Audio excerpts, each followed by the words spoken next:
Hello guys, good morning. So what time is it, man? It's okay, 7 o'clock in the morning here. Coffee, wow. No sugar in it this time. Oh god. Yeah, anyway. Now, no sugar in my coffee, and I'm here and I'm thinking, that reminds me of, that makes me think of something, right? What that makes me think of is the fact that, so basically we exist, because this is another thing. Oh god, here we go again, see me.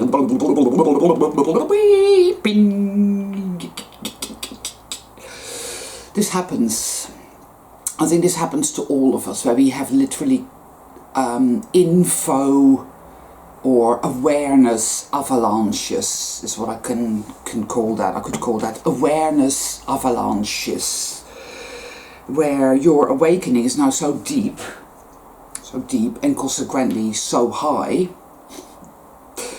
as a kite, that you go through these purges where you're in hell and it's fucking horrific.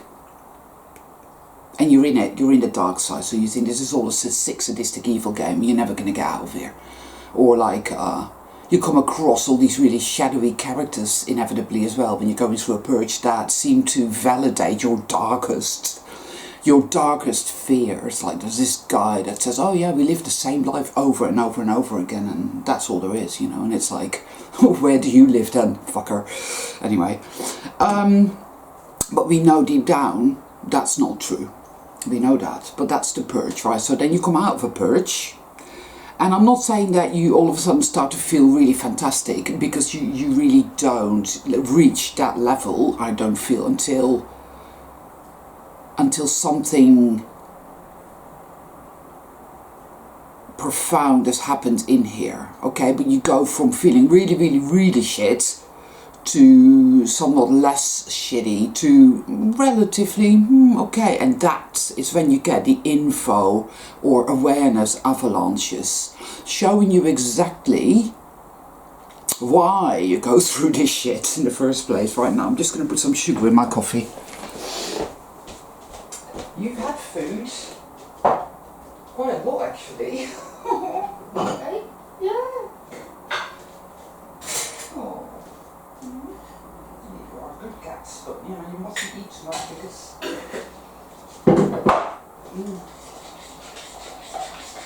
no, this is coffee.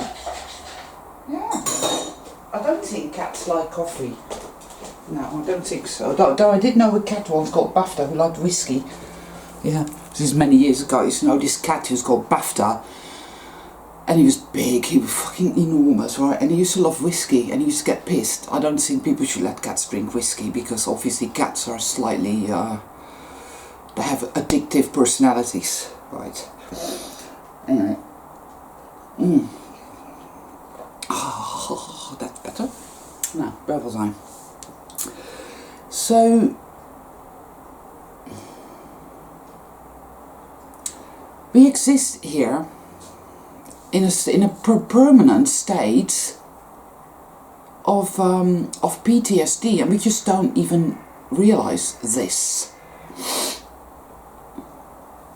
That has come to me very clearly in my last awareness avalanche, which I've been having throughout the night. So much information came to me, so many insights, so many knowings, that I started writing them down because, well, I just forget otherwise. And even whilst writing them down, so many came that they just came and went, came and went, came and went. You know, it's just very, very hard going. I know they'll come back. They always do. They come back. Because they're all pieces of the jigsaw. They're all part of the picture that, you know, that we are beginning to see clearer and clearer. You know. So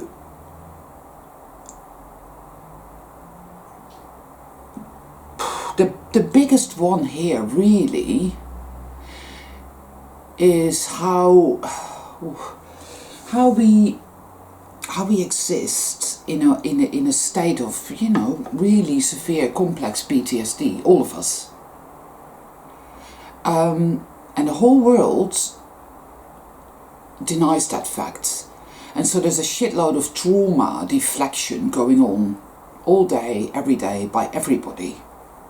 And we're taught to do that by our own parents, because they do it and everybody does it, you know, it's trauma deflection. No, everything's great, everything's great. So there's a great deal, this is why there's so many obese people, because eating, compulsive overeating is trauma deflection. Watching television all the time, oh, it's trauma deflection. Worshipping celebrities is trauma deflection. Going to the wine bar with Stacey on a regular basis, even though she is absolutely full of shit and bores the socks out of you, is trauma deflection. Sugary stuff, wanting to eat cravings is trauma deflection. Buying shit, being addicted to buying shit, or being addicted to Facebook. This is people are glued to their phones, right? Which is why I don't have data on my phone, because it's like, no way. I check into Facebook in the morning for about half an hour, and then maybe again in the evening, and I try and stay away from it for the rest of the day. It's not something that I want to get addicted to. It's a good place to connect, but you've got to be careful, because we're so traumatized that we engage without even realizing it in addictions all the time, because all addictions, no matter what shape or form they come in, are trauma deflections. That's what they are. And have you noticed how most trauma deflection, most of it, is bad for you, right?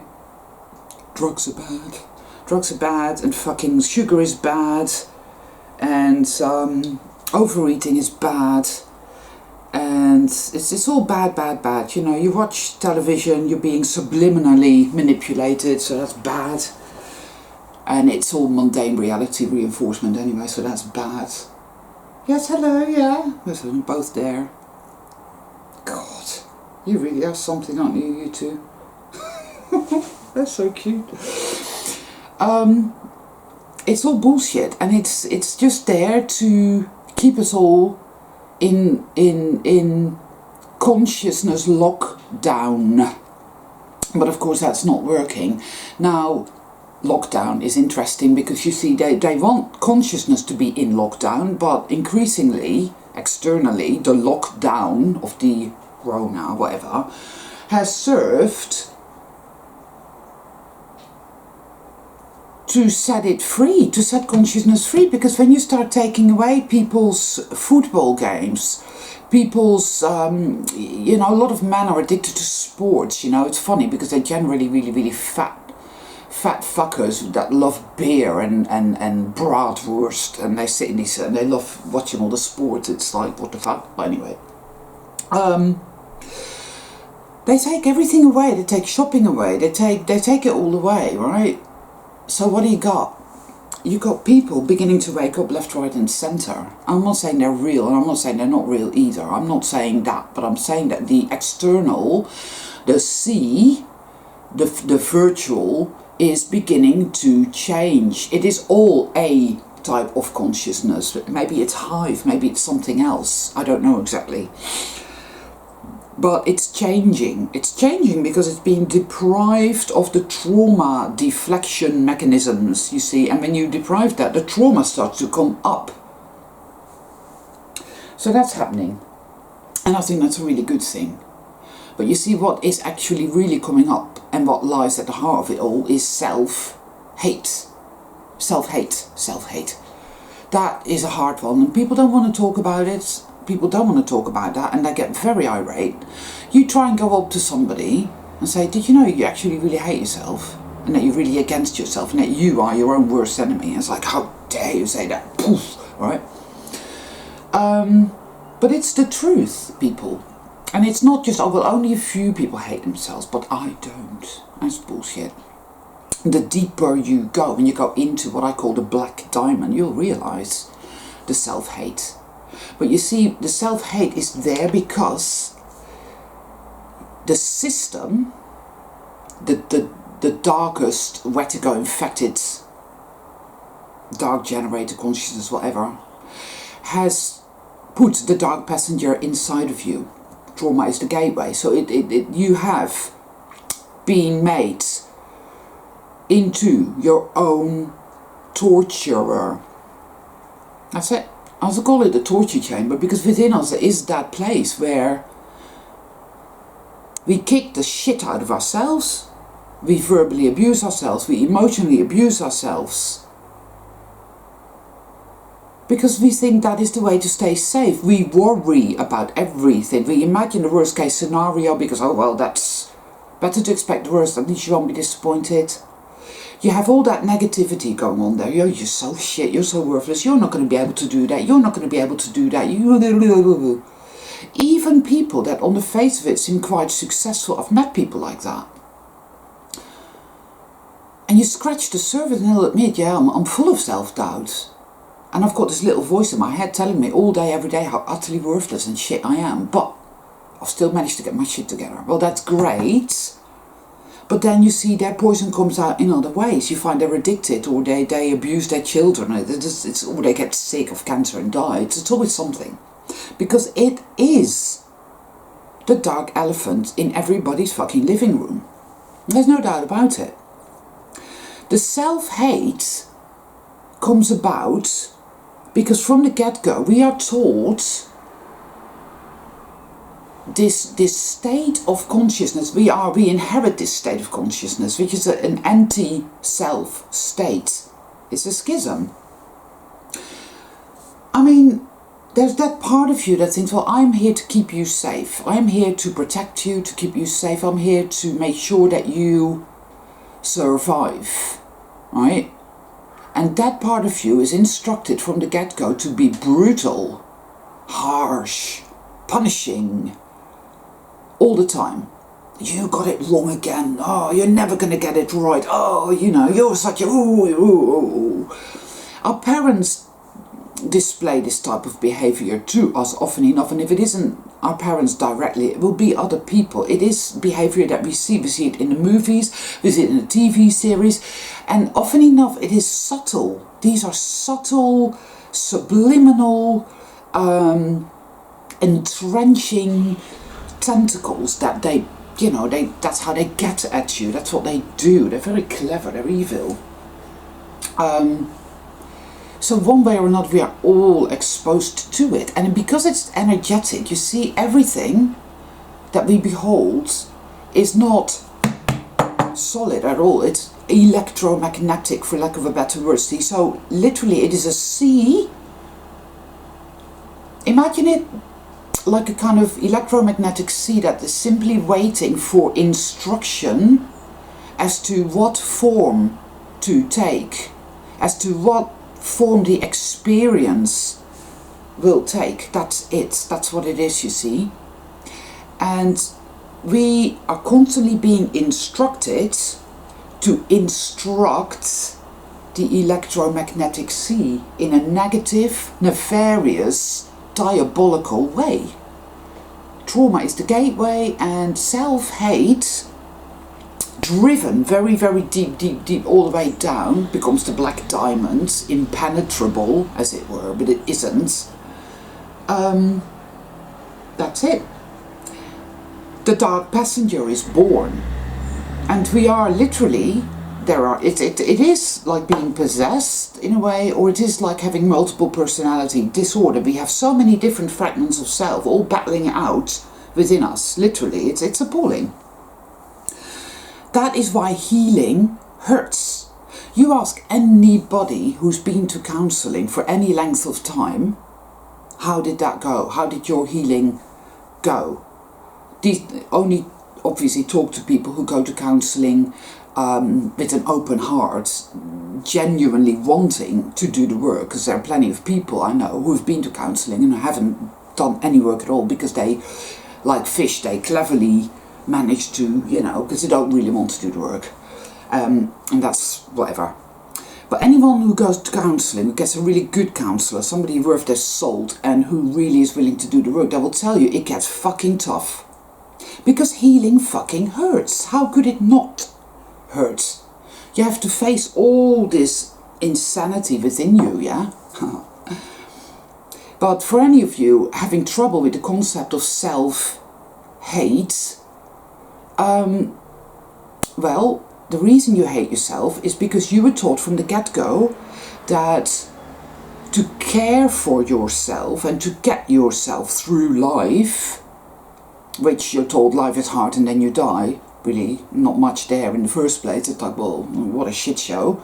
But in order to get through it, you have to brutalize yourself. You have to be really hard on yourself. You have to doubt yourself at every turn. You can't trust yourself. You mustn't trust yourself because you're going to get it wrong.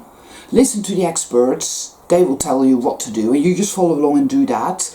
Whilst deep down your subconscious, there is the voice, which you then, as you awake, you become aware of that. But most people aren't even aware of the voice within, constantly pummeling you, constantly beating you down, telling you you can't get it together, you won't succeed, you're stupid, you're not good enough, God, you're so ugly, look at her, she's so beautiful, worship the celebrities. That is what is running the show. Of course you're gonna hate it. You don't even know it's there for most of your life, but you learn to hate it anyway. This all happens on a subconscious level.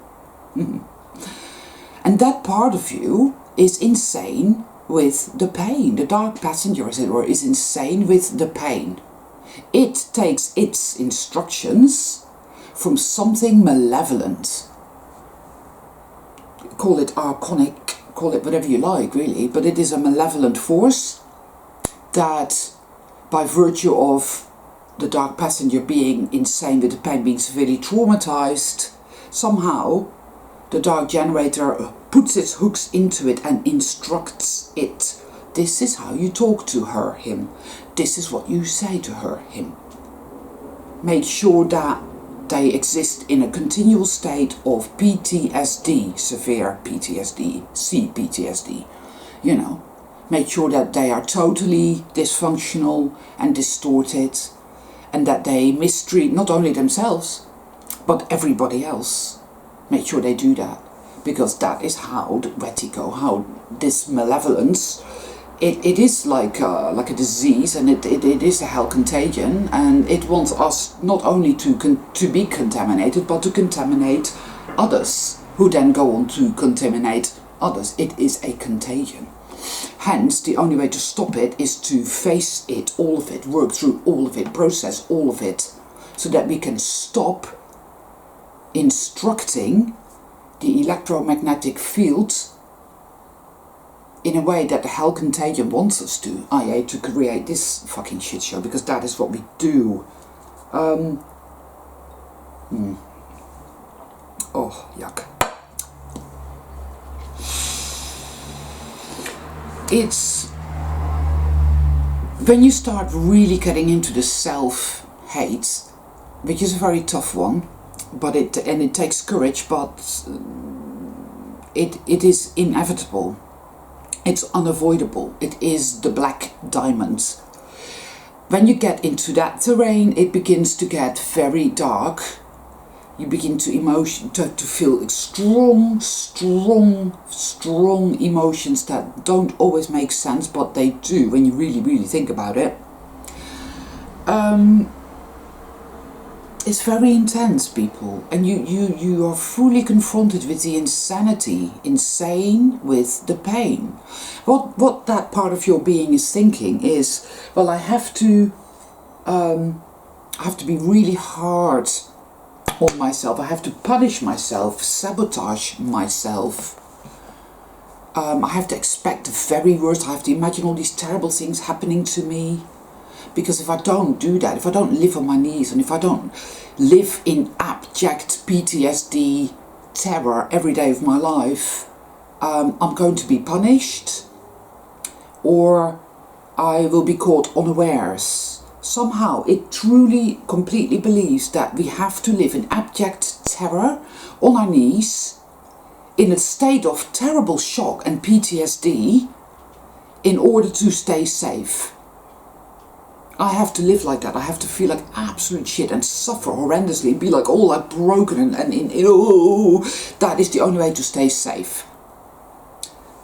That's it, truly, people. And I mean, think about how utterly sick that is. That is so, well, there are no words for that, but you know. Because of course that isn't safety at all. Safety implies well-being, it implies freedom, creativity, well-being, whatnot, you know, but that isn't safety. That is a catch-22, fucked up, MK Ultra-esque scenario. Because what your shadow is, exactly what it's trying to avoid, it is living every day. But it's insane with the pain, so it can't see that. It's terrified to see that, admit that, acknowledge that, and let go bit by bit by bit in favor of self-love, self-support, self-nurturing, self-nourishment, right? So that ultimately is what this entire experience we're going through is about, is to heal the part of us that is insane with the pain and thinks I have to live on my knees in abject terror and beat myself up and punish myself and trauma deflect behaviorally and do all these insane things and believe all these insane things and it's like this and hate and rage and attack other people and treat other people like shit and treat nature like shit, and that's the way it is because that's how it is and that's how I must live. Because if I let go of that in favor of flow, surrender, nurture, loving myself and learning to understand, that's when the dark generator, the archons, whatever, will come and get me. It will punish me, it will eviscerate me, it will fuck me up. You see, so I've been doing this work now for years, and and you regain yourself little by little by little. You face all these different aspects of your shadow. It isn't just one thing, it's many aspects of it. You have to work through, you have to heal and bring back into wholeness with you. You have to receive yourself. You have to receive parts of your being that you feel like, wow, how the fuck did you get like that? But you see, we already know. We understand what this place is, even though everybody around us doesn't get it and can't see it. This goes so deep, but it's coming full circle. Because the snake eats its own tail. It's circular. Everything that's happening in the field now is happening to that end. It's happening for healing purposes. Evil cannot help itself because its deepest desire ultimately, and it doesn't know this, because evil has no self-awareness, but its deepest desire is to be healed. So everything it's doing triggers us, and everything that's triggered comes up. We can, if we want to heal, we can feel it to heal it, and that is difficult and painful. But we do that. We do that sacred work. It is the way. We do it. I do it. You do it. And we do it in our own individual way. And it's actually quite creative as well. You know. And, you know, for some of us now we're at such a very, very, very, very deep level. Ergo the black diamond, right? That pure self-hate. It's incredibly hard to process, to alchemize. But it is doable. It is doable. It has all these fears, often enough sort of irrational fears, you know, because we can see, for example, evil always wins and evil's never going to let me get anywhere and I'm going to be stuck here forever. It's a very strong, overwhelming fear that engenders a great deal of hate and a great deal of rage because, again, like your shadow there, evil is so powerful and it's abusing you in the most grotesque and horrific way every day of your life. It has. And you're with your back against the wall. There's nothing you can do. Imagine what kind of emotions would be born out of that scenario, right? You're utterly powerless and defenseless, and evil's all powerful and it will abuse you in any which way it likes forever and ever, and there's nothing you can do. Imagine what emotions will be engendered by that. You see, hence also that passive aggression, you know, there's a big passive aggressive element to it because it's very perverse. So when that's triggered and that comes up,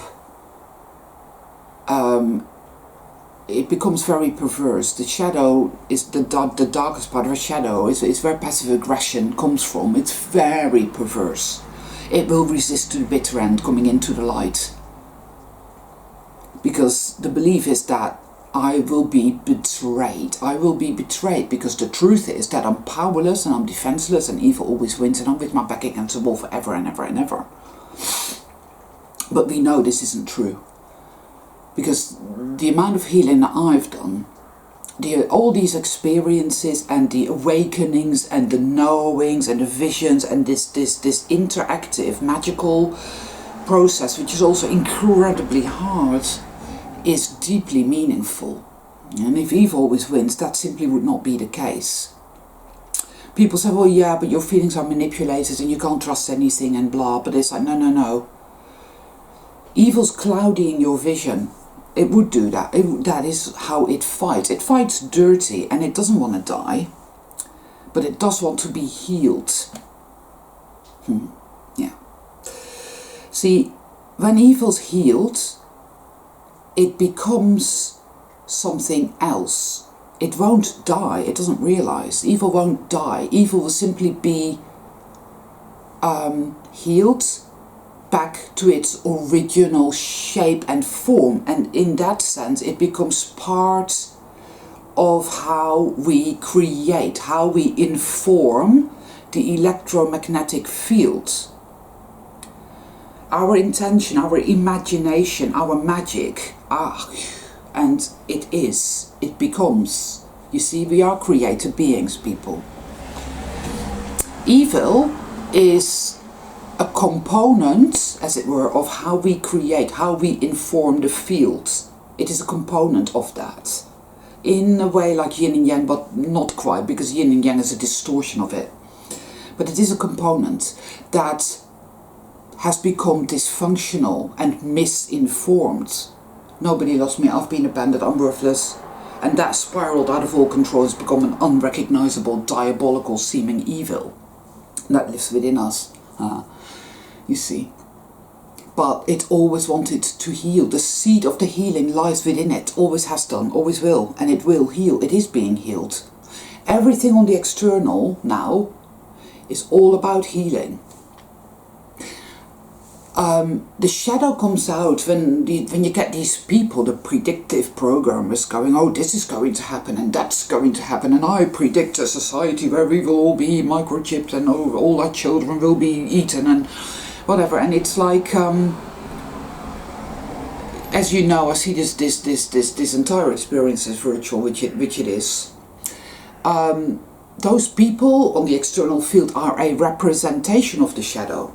That's what they are. They show us exactly what the shadow thinks and feels. It's full of hate, it's full of rage, it's insane with the pain. It doesn't want to listen to any kind of reason. It doesn't want the light, it doesn't want love.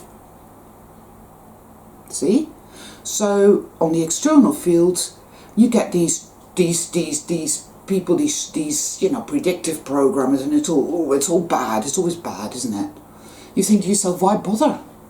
But you see, they literally are just a representation, external mirror image of your shadow. That's all they are. So there's nothing to worry about. What you need to do is, when you see that on the external, is don't rant about it. See it and understand. It's a reflection of your own inner process, because within you there is a part of you that thinks that way. Evil always wins, and there's nothing we can do. Insane with the pain, self-hate, self-annihilation. All of that has to be faced, and that's it. I take everything that happens on the external within myself as an inner process, because the external is the internal is the external, people. It's not like, oh, that's over there and this is over here. It's not, it's one thing. It's paradoxical. It doesn't always make sense to the left brain. In fact, very little actually makes sense to the left brain. The left brain is profoundly stupid.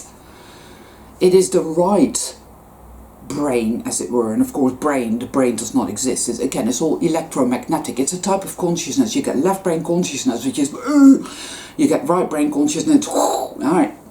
We've got to pierce the mysteries. That is why we are here. We're here to heal and to return to our infinite magical state, people.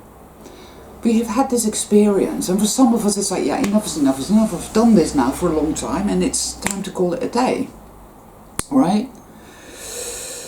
But yeah, I wrote some things down as well. Well, it literally was because I've got a project going on, you see, at the moment, and I have done for some months now, and it's become quite blatantly obvious to me that I don't actually enjoy it. And it's interesting how we do these things. Now this is a good example of, you see, how we live in this tortuous fucking state where it's like, well, I want to do something, I need to do this to either to prove yourself worthy or good enough, and this is the kind of life I want, this is the job I want, or whatever, and you do it, and it feels like a chore. You don't enjoy it, but you don't even realize that. There is this left brain sense of, this is what will give you status, or this is what will keep you safe. This is what you need to be doing. Focus on that. But it gives you no joy. It feels empty, and the only time you feel good is when you've finished the project, because then, finally, I got it out of the way, I can relax now. Dopamine click, right? Oh yeah, see, that's rewarding. No, it isn't. When I do this, me waffling on to you lot, it feels good, I enjoy it. And it's always in the flow one way or another, well, it is for me. And I like it. I don't have to make an effort. I enjoy it. It's nourishing to me. And I hope it is for you guys as well, one way or another, But this other project doesn't feel that way. I don't enjoy it. But it's taken me quite a while to get around to understanding that. Because how well do we really know our internal process with regards to what does truth really feel like? What does it really feel like when something is right for me? What does it really feel like when something isn't right for me? You get what I'm saying, people? We've been so disenfranchised from our own self and our own inner knowings that we don't even know. Is this good for me? I don't really know. Does this feel right? Feels right. When I've finished doing it, then I get a sense of achievement. Yeah, but it should feel good whilst you're doing it. You see what I'm saying? It shouldn't be a case of, I've done it, it's done now, I can relax. But no, 3 weeks from now we'll have to do it again. Ugh. So that ain't right for you. That is not fulfillment. Fulfillment is that you enjoy the doing of it. It's a gut feeling of like, yeah, I like this. This feels good. You see? Many people think that they have a job or a project or whatever it might be that, it's very fulfilling. And it's like, okay, so do you enjoy the doing of it? Well, actually, not really, no. But I do enjoy it once it's done, and I look at and it's like, okay, if you don't enjoy the doing of it, then it ain't right for you. But you see, we live in society, and it tells us how to behave, and it tells us what should feel good and what shouldn't feel good.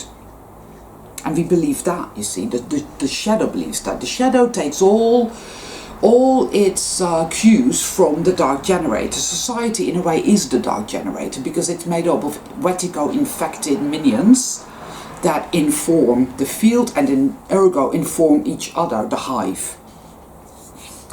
So that's it, you see.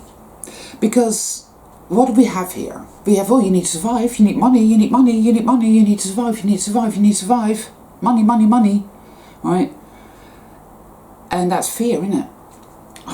Can't do this, can't do that. I can't do what I really want to do, which for me here is I just want to do the Kismet spiral because I love it. I truly enjoy doing it, and I do feel a connection with all you soul travelers out there, and I get a kick out of it, sharing my own journey, such as it is, a bit wonky, a bit but whatever, with you all. It feels right in every imaginable way.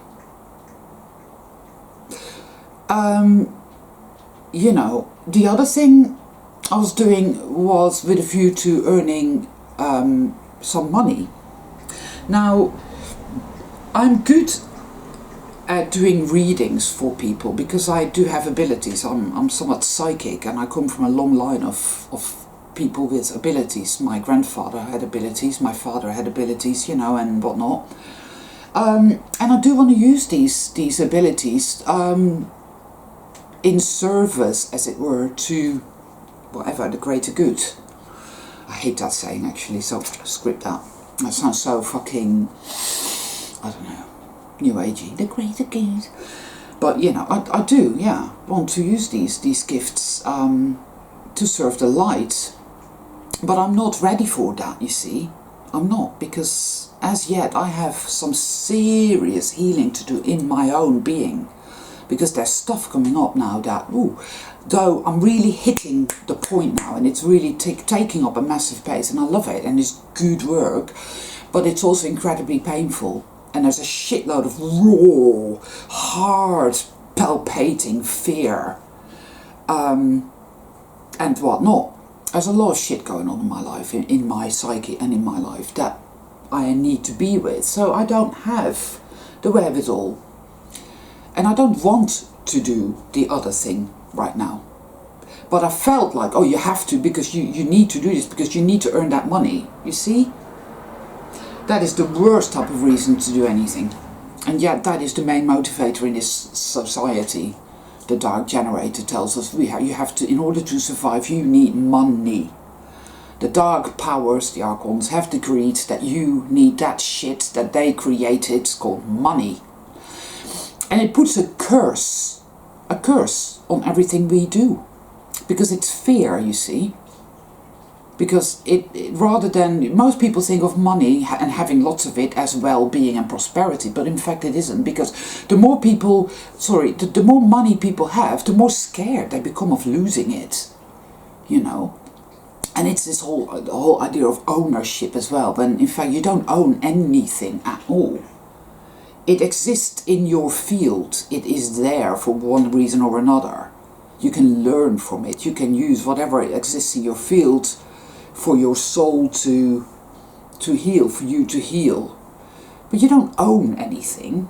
That's just a ludicrous notion. It's an illusion. There's no such thing as ownership. I mean, it truly is insanity, you know. It is, again, this is very typical. And you know, many native peoples around the world will be able to tell you this shit. They were utterly shocked and traumatized when they were confronted with the European peoples, who they themselves had been utterly traumatized when they were confronted by the Roman Empire, which did that shit to us, and in turn it was done to the Romans. It spreads.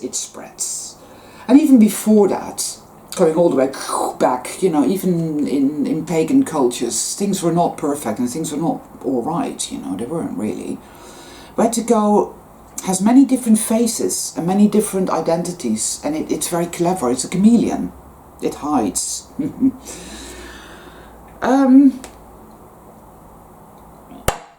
Yeah, so money, I know the New Age is always going on about how you should love money and think of money as your friend, and then you can manifest lots of it and whatnot. But no, money was created. Money is a kind of curse, in my opinion. What do we need? We need food, we need shelter, we need clothing, we need love. We need freedom, we need truth. That is what we need, people. We need to heal our consciousness. That is what we need. That is what we need. And everything we need to heal our consciousness is here. It's here. We have that. So, to that end, I feel we have abundance.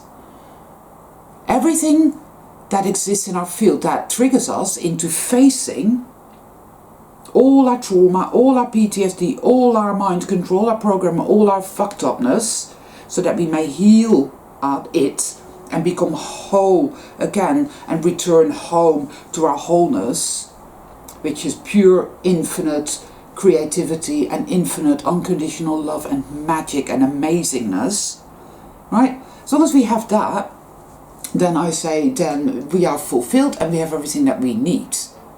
But it's no, I need millions, I need a big house, I need 2 cars, and that is what fulfillment is, and that's what happiness is, because I can hide behind that and pretend, trauma deflection, that everything is great. Look, I have, you know, Imelda Marcos had 1 million pairs of shoes, and she must have felt absolutely fantastic.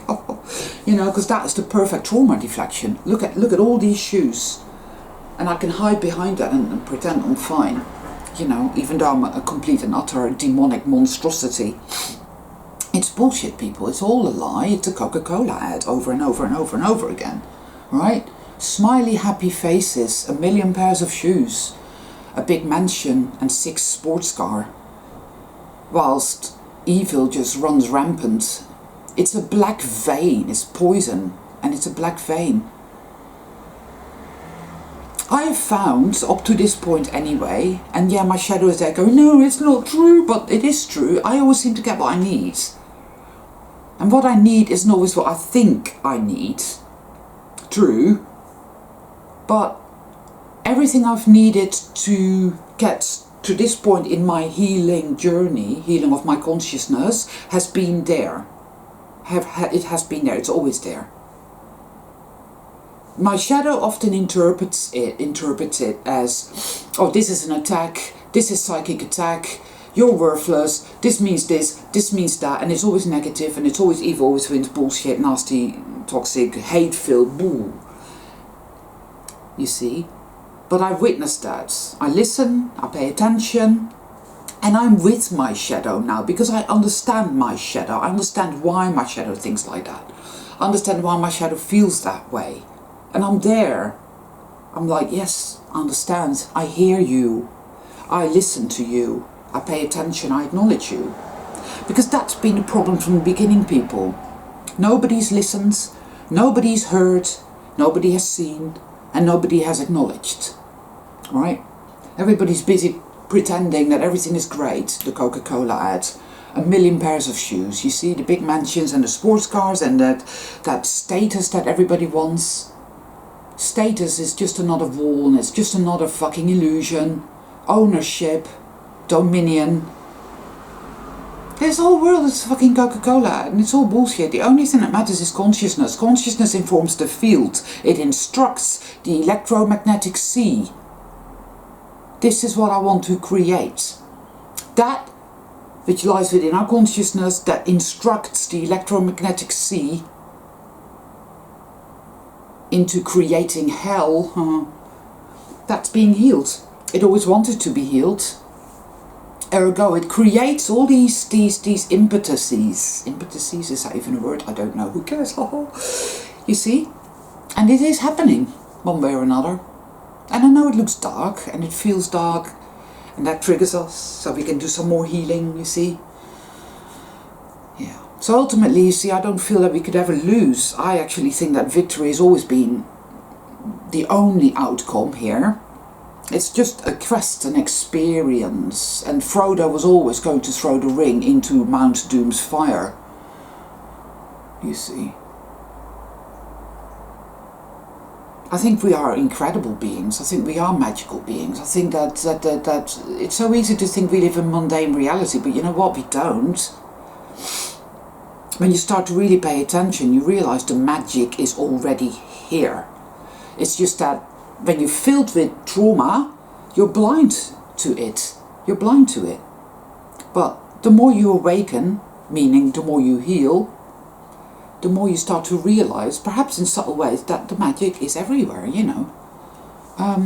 Eggs turn into apples, and apples turn into eggs. A blue chair becomes white and then becomes blue again, and joggers appear and reappear all over the place. It's all very strange. I mean, we have many anomalous experiences, people, and we do experience miracles as well, you know. And work's not yet done. We're still in it, and it's tough because it's hitting a certain crescendo now. You see, it's loud. It's very loud and very crank, you know. So we have our work cut out for us, you see, but that's what soul travelers are all about, you see, and, well. So let me have a look at my little book.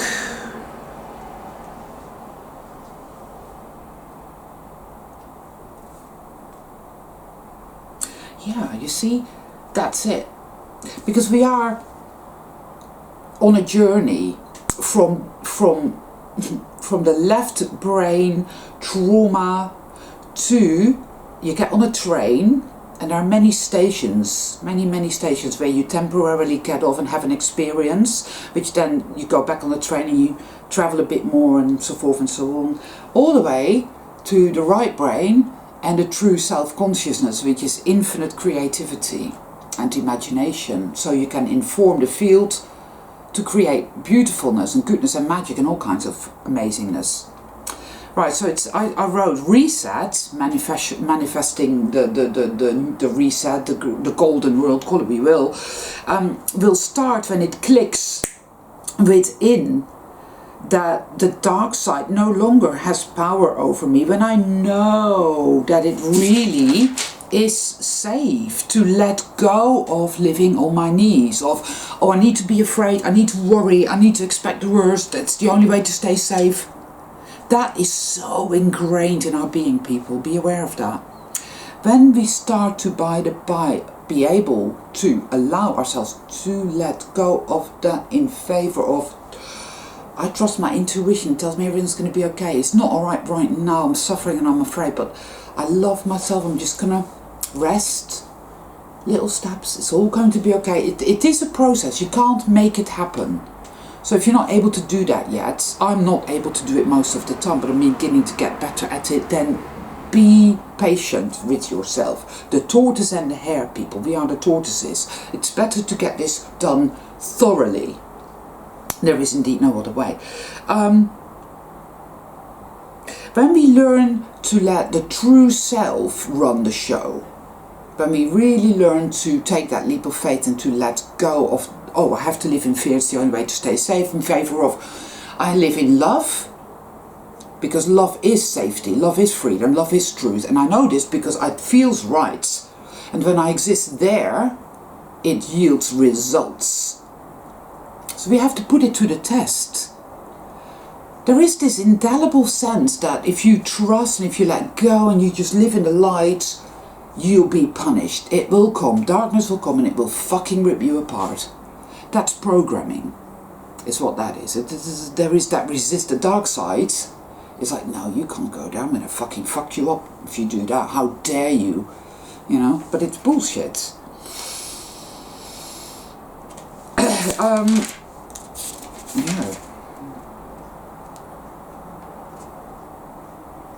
Yeah.